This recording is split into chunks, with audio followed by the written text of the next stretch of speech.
Perjalanan ini bermula dari hiruk-pikuk Jakarta. Pada tahun 1971, ibu kota Indonesia itu sedang giat berbenah di bawah kepemimpinan Ali Sadikin. Jalan-jalan utama dipenuhi kendaraan bermotor, gedung-gedung baru mulai menjulang, dan wajah kota perlahan diarahkan menuju citra sebuah metropolis modern. Namun di balik perubahan itu, kehidupan lama masih bertahan. Becak yang berderit di tepi jalan, pedagang kaki lima di sudut trotoar, dan keramaian manusia yang menjadi denyut sehari-hari kota. Di tengah suasana kontras itu, sebuah tim dokumenter dari National Film Board of Canada datang untuk merekam Indonesia dari sudut pandang yang berbeda. Rombongan ini dipimpin oleh sineas dokumenter Michael Rubo. Kamera Rubo tidak sekadar memburu wajah modern Jakarta. Ia ingin menemukan sisi lain negeri ini, kehidupan yang lebih tenang, lebih jujur, dan jauh dari hiruk-pikuk ibu kota. Film dokumenter ini diawali dengan kemunculan lokomotif uap CC 5001, sebuah mesin legendaris yang oleh para pekerja kereta api dijuluki Sri Gunung atau Ratu Gunung. Julukan itu bukan tanpa alasan. Lokomotif ini terkenal karena kemampuannya menaklukkan jalur-jalur berat di pegunungan Jawa Barat. Lintasan yang dipenuhi tanjakan curam, tikungan tajam, dan lembah-lembah dalam. Dengan tenaga uapnya yang kuat, CC50 kerap dipercaya menarik rangkaian kereta di rute yang paling menantang. Asap putih mengepul dari cerobongnya, roda besinya berderak perlahan di atas rel, seolah memperlihatkan simbol kekuatan teknologi transportasi pada masa itu. Bagi banyak orang, perjalanan ke pedalaman Jawa Barat identik dengan kereta yang ditarik lokomotif tangguh seperti ini. Namun rombongan pembuat film yang dipimpin oleh Michael Rubo justru memilih jalan yang berbeda. Alih-alih naik kereta api yang relatif nyaman dan pasti, mereka memutuskan menggunakan kendaraan yang jauh lebih sederhana. Alih-alih naik kereta api yang relatif nyaman dan pasti, mereka memutuskan menggunakan kendaraan yang jauh lebih sederhana. Sebuah oplet tua yang disewa khusus untuk perjalanan mereka. Oplet itu sudah berumur, mesin dan bodinya tampak lelah oleh waktu. Untuk menyalakan mesinnya bahkan masih diperlukan cara manual. Sebuah tuas engkol diputar dari bagian depan kendaraan. Meski demikian, kendaraan sederhana ini tetap menunjukkan ketangguhannya. Mesin tuanya menggeram keras setiap kali menghadapi tanjakan di jalan pegunungan. Asap tipis keluar dari knalpot, roda berputar perlahan, tetapi pasti seolah menantang medan yang terjal. Meskipun demikian, perjalanan dengan oplet tua itu tidak selalu berjalan mulus. Ketika kendaraan mulai menanjak di jalan-jalan pegunungan yang berliku, suara mesin tiba-tiba berubah menjadi terputus-putus, seakan kehabisan tenaga melawan kemiringan jalan. Sopir pun segera menghentikan kendaraan. Kap mesin dibuka, memberi kesempatan bagi mesin yang kepanasan untuk didinginkan. Di saat yang sama, ban belakang segera diganjal dengan batu agar kendaraan tidak meluncur mundur di lereng yang curam. Para penumpang turun dari dalam mobil, menunggu sambil menyaksikan sopir memeriksa mesin yang bekerja terlalu keras. Namun usaha itu belum cukup. Ketika tiba saatnya melanjutkan perjalanan, mesin yang sudah tua itu seringkali enggan menyala kembali. Tak ada pilihan lain, para penumpang pun harus turun tangan. Dengan sedikit tawa bercampur keluhan, mereka bersama-sama mendorong oplet dari belakang, memberi tenaga tambahan agar mesin kembali hidup. Barulah setelah beberapa dorongan kuat dan deru mesin kembali terdengar, kendaraan tua itu perlahan bergerak lagi, melanjutkan perjuangannya menembus jalan pegunungan menuju pedalaman Garut. Pilihan menaiki oplet ini memberi pengalaman yang jauh lebih dekat dengan kehidupan sehari-hari masyarakat saat itu. Perjalanan menjadi lebih lambat, lebih berdebu, namun juga lebih manusiawi. Dari balik jendela kendaraan sederhana itu, rombongan dapat menyaksikan langsung wajah pedalaman Jawa Barat. Jalan sempit berkelok, sawah yang membentang di lereng, dan desa-desa yang seolah tersembunyi di balik perbukitan. Disinilah kisah perjalanan itu benar-benar dimulai. Bukan di atas rel besi yang lurus, melainkan di jalanan kecil yang membawa mereka menembus pedalaman. Perjalanan panjang itu akhirnya membawa mereka tiba di Garut. Kota kabupaten ini menyambut dengan suasana yang jauh berbeda dari Jakarta. Deretan ruko sederhana berdiri di sepanjang jalan utama, sementara latar belakang kota dihiasi oleh gunung-gunung yang menjulang megah. Udara terasa lebih sejuk, dan kehidupan berjalan dengan ritme yang lebih tenang. Di salah satu tempat persinggahan di kota itu, suasana jalanan segera menjadi lebih hidup. Beberapa penjual makanan ringan mendekati rombongan yang baru turun dari kendaraan. Anak-anak hingga orang dewasa turut menawarkan dagangan mereka dengan penuh semangat. Di tangan mereka tampak keranjang dan nampan berisi aneka kue tradisional, kacang goreng, kacang rebus, serta berbagai kue sederhana yang dibuat dari tepung dan gula. Para penjual itu berjalan dari satu orang ke orang lain, menawarkan dagangan dengan suara ramah dan penuh harap. Bagi mereka, kehadiran tamu dari luar daerah merupakan kesempatan baik untuk menambah penghasilan hari itu. Sementara itu, di sela-sela keramaian kecil di tempat persinggahan, Michael Rubo tampak berbincang santai dengan juru bahasanya. Ia menoleh ke arah kendaraan tua yang sejak tadi membawa mereka menembus jalan-jalan pegunungan Priangan. Dengan nada setengah kagum, setengah bercanda, ia berkata bahwa oplet itu ternyata benar-benar hebat. Siapa sangka kendaraan tua seperti itu mampu membawa mereka sejauh ini hingga tiba di Garut. Bagi Michael Rubo, pengalaman itu menjadi bagian menarik dari perjalanan di pedalaman Jawa Barat. Oplet tua yang tampak rapuh di mata orang luar ternyata masih mampu menjalankan tugasnya, membawa orang-orang melintasi jarak yang tidak pendek. Namun Garut bukanlah tujuan akhir perjalanan itu. Dari kota kabupaten yang sejuk tersebut, rombongan kembali melanjutkan perjalanan menuju wilayah pedesaan di daerah Cangkuang. Di sepanjang perjalanan, udara terasa semakin segar, namun keindahan alam itu juga datang bersama tantangan tersendiri. Akses jalan menuju desa ternyata tidaklah mudah. Tanahnya licin dan cenderung berlumpur, terutama saat musim hujan. Roda kendaraan kerap tergelincir di jalan tanah yang basah, sementara jalurnya semakin sempit seiring perjalanan mendekati kawasan pedesaan. Oplet tua yang membawa mereka harus beberapa kali berhenti. Mesin yang sudah bekerja keras sejak dari kota seakan dipaksa berjuang, lebih keras menghadapi jalan berlumpur dan tanjakan kecil di sepanjang rute. Para penumpang turun sesekali, memberi kesempatan mesin beristirahat, sekaligus mengurangi beban kendaraan. Namun menjelang fajar, setelah menempuh perjalanan yang tidak mudah dan penuh tantangan, rombongan itu akhirnya tiba di desa Cangkuang. Langit masih diselimuti cahaya kebiruan pagi yang samar, sementara kabut tipis menggantung di atas permukaan situ dan hamparan sawah di sekitarnya. Pada saat itulah, dari kejauhan terdengar suara azan subuh berkumandang dari surau desa. Suaranya lembut namun jelas, memecah kesunyian pagi yang masih sunyi. Bagi rombongan yang baru saja menyelesaikan perjalanan panjang dan melelahkan, suara itu terasa seperti penanda bahwa mereka benar-benar telah sampai di tujuan. Perkampungan Cangkuang masih tampak tenang. Rumah-rumah kayu berdiri sederhana di antara pepohonan dan kebun, sementara beberapa warga mulai terbangun untuk menyambut hari.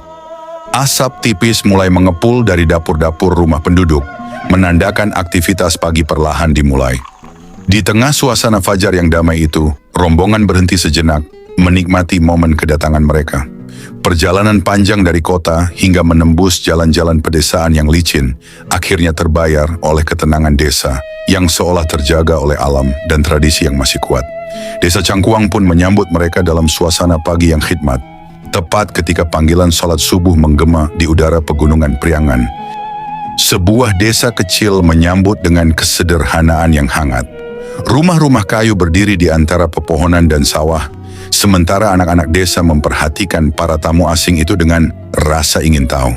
Didampingi seorang juru bahasa, Michael Rubo melangkah masuk ke tengah kehidupan desa. Di pagi yang cerah itu, kehidupan di desa Cangkuang mulai bergerak perlahan. Kabut tipis yang semalam menyelimuti perkampungan mulai terangkat oleh sinar matahari yang lembut. Satu persatu aktivitas penduduk tampak nyata, seolah menjadi irama pagi yang telah berlangsung turun-temurun. Di sudut halaman rumah panggung, seorang perempuan menimba air dari sumur dengan ember yang diikat pada tali panjang. Suara timba yang menyentuh air dan geskan tali pada bibir sumur terdengar berulang-ulang, menjadi bunyi yang akrab di telinga warga desa. Tak jauh dari sana, seorang ibu lain menyapu halaman rumahnya dengan sapu lidi, membersihkan daun-daun yang gugur semalam agar halaman kembali rapi. Di dapur-dapur sederhana yang masih berlantai tanah, beberapa perempuan tampak menumbuk beras di dalam lesung kayu. Irama alu yang menghantam lesung terdengar bertalu-talu, menciptakan bunyi ritmis yang khas dari kehidupan pedesaan. Setelah ditumbuk, beras itu kemudian ditampi dengan nyiru. Diayunkan perlahan agar sekam dan kotoran terpisah dari butiran beras yang bersih. Pemandangan-pemandangan kecil itu memperlihatkan betapa kehidupan di desa Cangkuang berjalan dalam kesederhanaan yang teratur. Setiap orang memulai hari dengan pekerjaan masing-masing, mengikuti kebiasaan yang telah diwariskan dari generasi ke generasi. Di tengah udara pagi yang segar, desa itu seakan hidup dengan caranya sendiri. Tenang, bersahaja, namun penuh denyut kehidupan. Tidak ada rasa curiga, yang ada hanyalah senyum ramah dan sapaan hangat. Mereka diterima oleh kepala desa dan warga di sebuah rumah kayu sederhana yang menjadi tempat berkumpul.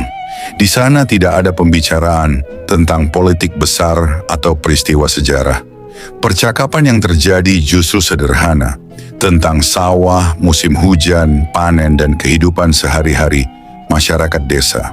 Melalui juru bahasa, kepala desa menjelaskan kehidupan warganya yang agraris dengan penuh wibawa namun rendah hati.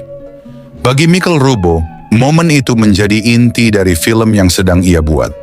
Ia menemukan makna dari judul dokumenternya, bahwa di balik bumi yang basah oleh hujan dan sawah, terdapat orang-orang yang hangat yang menyambut tamu dari negeri jauh seperti keluarga sendiri.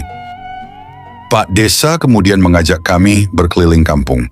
Menyusuri jalan setapak yang membelah permukiman, kami melihat kehidupan desa yang berjalan apa adanya tanpa dibuat-buat.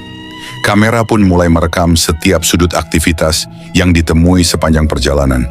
Di tepi perairan yang tenang, beberapa penduduk tampak sedang menjala ikan. Dengan gerakan yang terampil, mereka melemparkan jala ke permukaan air, membiarkannya terbuka lebar sebelum perlahan ditarik kembali. Ikan-ikan kecil yang tertangkap itu nantinya akan menjadi lauk sederhana untuk kebutuhan sehari-hari keluarga mereka. Pemandangan tersebut menghadirkan kesan yang begitu alami. Tidak ada keramaian kota, tidak pula hiruk-pikuk mesin.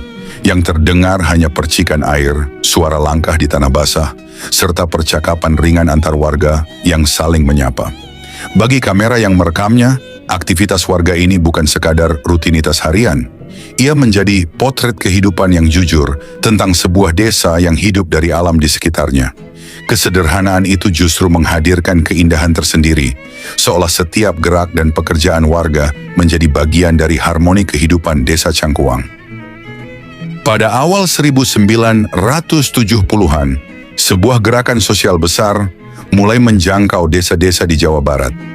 Salah satu buktinya adalah poster edukasi yang ditemukan di desa Cangkuang pada tahun 1971. Poster ini bukan sekadar alat peraga, melainkan simbol perubahan sosial yang memanfaatkan pendekatan kearifan lokal. Berbeda dengan kampanye modern yang seragam, poster tersebut menggunakan bahasa Sunda agar lebih dekat dengan masyarakat. Kalimat utamanya berbunyi, "Ngatur ngandung nurimbitan, mawa jalan kabagjaan." Artinya kurang lebih, mengatur kandungan bagi yang berumah tangga membawa jalan kebahagiaan. Kata kabagjaan atau kebahagiaan menjadi inti pesan. Keluarga kecil dipandang sebagai jalan menuju kehidupan yang lebih sejahtera. Poster tahun 1971 ini juga menandai masa awal program Badan Koordinasi Keluarga Berencana Nasional (BKKBN) yang dibentuk pada 1970 ketika Indonesia sedang menghadapi pertumbuhan penduduk yang tinggi. Melalui media sederhana seperti poster di balai desa, negara mulai memperkenalkan gagasan keluarga berencana kepada masyarakat pedesaan. Penggunaan bahasa daerah terbukti efektif. Pesan pemerintah tidak terasa sebagai perintah dari pusat, melainkan sebagai nasihat yang akrab dan mudah dipahami warga. Kini, poster tersebut menjadi pengingat bahwa perubahan sosial besar seringkali berawal dari pesan sederhana yang disampaikan dengan bahasa dan budaya yang dekat dengan kehidupan masyarakat. Di desa yang indah itu tampak kesibukan khusus untuk menyambut kedatangan rombongan tamu dari Kanada. Warga saling berbincang dengan penuh rasa ingin tahu. Rupanya kedatangan para tamu itu membawa sebuah kejutan. Selain berkenalan dengan penduduk, mereka juga akan menggelar layar tancap di tengah kampung. Pada acara penyambutan yang digelar secara sederhana itu, suasana desa perlahan berubah menjadi semakin akrab. Warga yang sejak sore berkumpul di lapangan kecil kini duduk melingkar. Sebagian masih penasaran memandangi para tamu dari negeri yang sangat jauh. Acara penyambutan malam itu dibuka oleh kepala desa. Dengan langkah tenang ia maju ke depan kerumunan warga dan para tamu yang telah berkumpul di lapangan desa. Dengan suara yang sederhana namun penuh ketulusan, ia menyampaikan sambutannya. Ia mengucapkan selamat datang kepada rombongan tamu dari Kanada yang telah datang jauh-jauh ke desa mereka. Dengan rendah hati ia juga memohon maaf apabila penyambutan yang disiapkan oleh warga terasa sederhana dan belum sempurna. Kata-kata itu disampaikan dengan gaya khas orang desa, apa adanya tanpa banyak basa-basi. Namun justru disitulah letak kehangatannya. Warga yang mendengarkan mengangguk-angguk, sementara para tamu tersenyum memahami makna dari keramahan tersebut.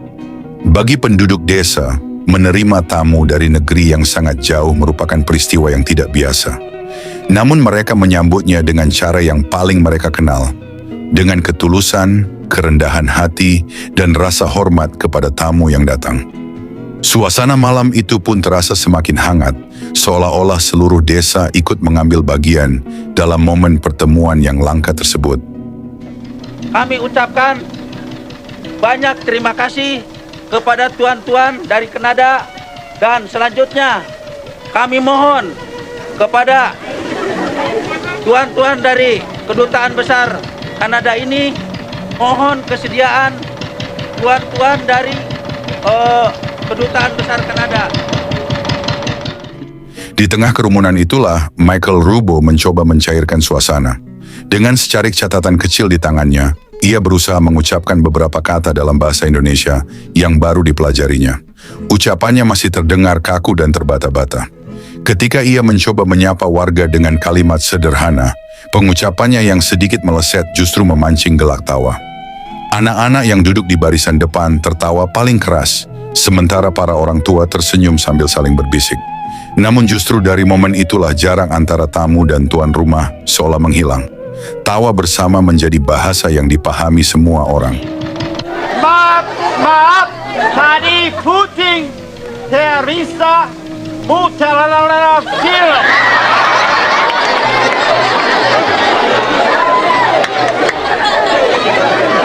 Sekarang generator.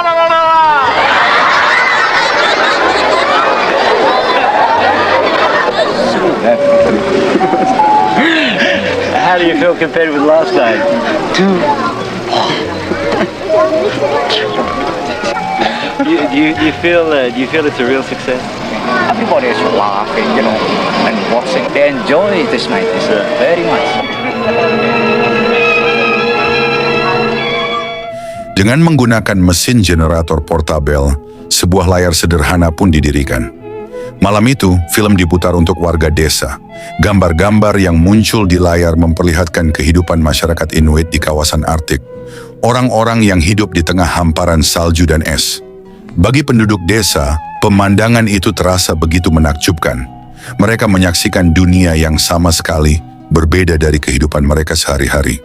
Tawa, rasa heran, dan kekaguman pun memenuhi malam yang biasanya sunyi di desa tersebut. Need is for a temporary home.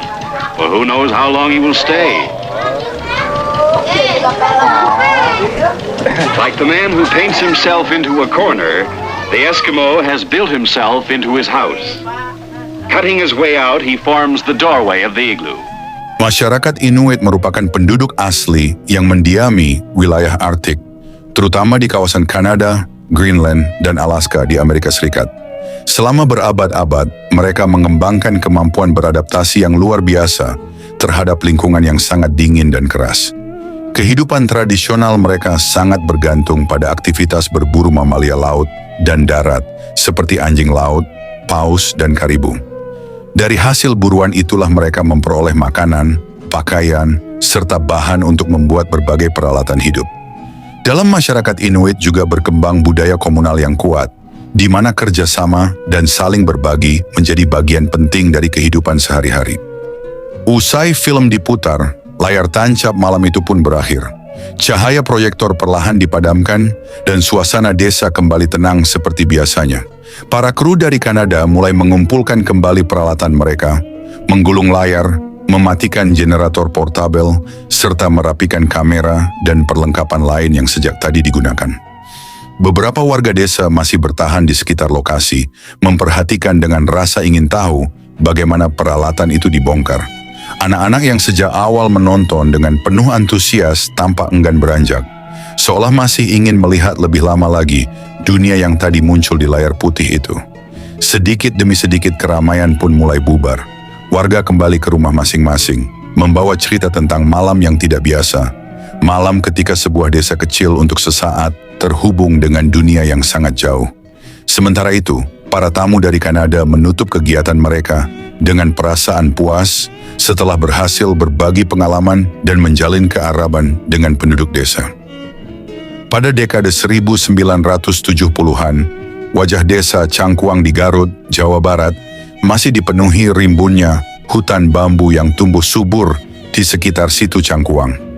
Bagi masyarakat setempat, bambu bukan sekadar tumbuhan liar yang memenuhi tepian situ, melainkan sumber daya alam yang sangat berharga. Dari batang-batang bambu inilah warga membangun berbagai kebutuhan hidup, termasuk sarana transportasi sederhana yang memungkinkan mereka bergerak di tengah lingkungan alam yang dikelilingi air. Keberadaan situ yang memisahkan sebagian permukiman membuat masyarakat harus beradaptasi dengan kondisi geografis tersebut. Saat itu belum ada jembatan permanen yang menghubungkan daratan dengan pulau kecil di tengah danau, tempat berdirinya kampung pulo dan situs bersejarah Cangkuang. Untuk mengatasi keterbatasan itu, warga memanfaatkan bambu yang melimpah di sekitar desa untuk membuat rakit, atau yang oleh masyarakat setempat disebut getek. Pembuatan rakit dilakukan secara sederhana namun terampil. Batang-batang bambu dipilih yang paling kuat, kemudian disusun sejajar dan diikat menggunakan tali ijuk agar tetap kokoh meski terus-menerus bersentuhan dengan air. Pengerjaannya kerap dilakukan secara gotong royong, mencerminkan tradisi kebersamaan yang telah lama hidup dalam masyarakat desa. Rakit bambu ini memiliki peranan yang sangat penting dalam kehidupan sehari-hari warga. Setiap hari ia menjadi penghubung utama antara permukiman di daratan dengan kampung pulo di tengah situ. Melalui rakit inilah warga menyeberang untuk berkunjung ke keluarga, menghadiri kegiatan adat, ataupun menjalankan aktivitas harian. Ketika penelitian arkeologi mulai berkembang setelah ditemukannya kembali situs Candi Cangkuang, rakit bambu juga mengambil peran baru. Peralatan penelitian, bahan logistik, hingga para peneliti sendiri diangkut melintasi air menggunakan sarana sederhana tersebut. Dengan cara inilah aktivitas ilmiah dapat berlangsung di tengah keterbatasan infrastruktur desa pada masa itu. Di sisi lain, rakit juga menjadi alat penting bagi kegiatan ekonomi warga. Hasil bumi dari ladang dan kebun dibawa menyeberangi situ menggunakan getek, sebelum kemudian dipasarkan ke wilayah yang lebih luas. Bagi masyarakat Cangkuang, rakit bambu adalah urat nadi yang menghubungkan kehidupan sehari-hari dengan dunia di luar desa. Pada masa yang sama, desa Cangkuang mulai menarik perhatian pengunjung dari berbagai negara. Bagi rombongan tamu yang datang dari Kanada, termasuk tim dokumenter yang dipimpin oleh Michael Rubo, pengalaman paling berkesan justru terjadi saat mereka harus menyeberangi situ Cangkuang menggunakan rakit bambu. Tanpa dermaga modern ataupun kapal bermesin, perjalanan dilakukan perlahan di atas getek yang digerakkan dengan galah. Di atas air yang tenang, interaksi antara tamu asing dan warga desa berlangsung secara alami. Penduduk setempat dengan ramah menyiapkan rakit terbaik mereka, lalu mengantarkan para pengunjung menuju pulau kecil di tengah situ.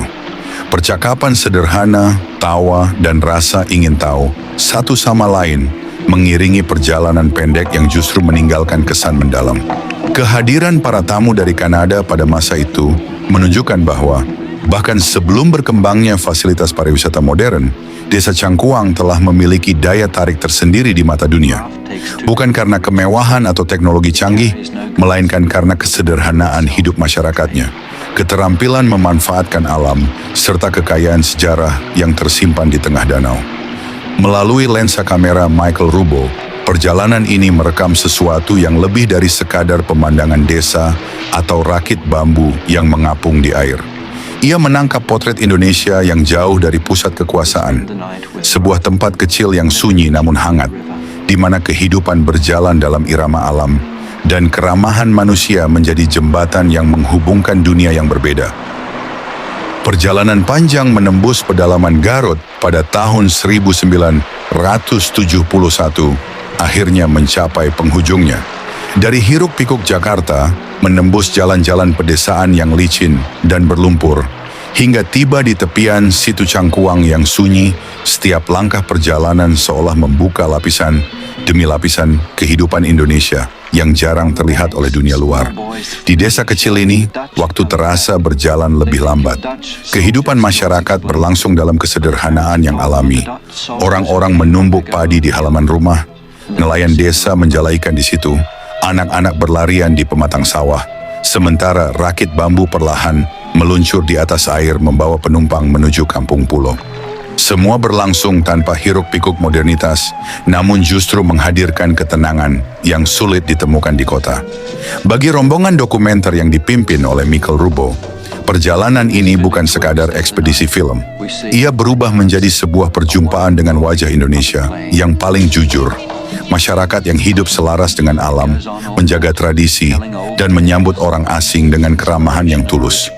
Kamera mereka mungkin hanya merekam beberapa hari kehidupan di Desa Cangkuang. Namun gambar-gambar yang dihasilkan menyimpan cerita yang jauh lebih panjang. Tentang desa yang bertahan di tengah perubahan zaman, tentang bambu yang menjadi jembatan kehidupan, dan tentang sebuah masyarakat kecil yang tetap menjaga identitasnya di tengah arus modernisasi. Ketika perjalanan kembali menuju kota dimulai, yang tertinggal bukan hanya jejak roda kendaraan di jalan tanah pedalaman Garut, melainkan juga kenangan tentang sebuah tempat yang sederhana namun penuh makna. Dan dari sanalah kisah menembus pedalaman Garut 1971 menemukan penutupnya, sebuah perjalanan yang tidak hanya melintasi jarak, tetapi juga membuka jendela kecil untuk melihat jiwa Indonesia yang hidup jauh dari pusat keramaian, namun tetap hangat, bersahaja, dan abadi dalam ingatan.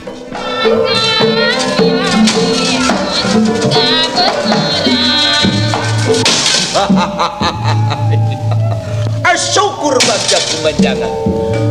Pang nawak sampean, dipanggil lain banci diondang lain mangsana. Ayak wayana kita wak sampean teh bakal dipripati tortagawi. Ayeuna gerak mangkat, ka nagara Amartapura. Ari sababna kaula teh kataji.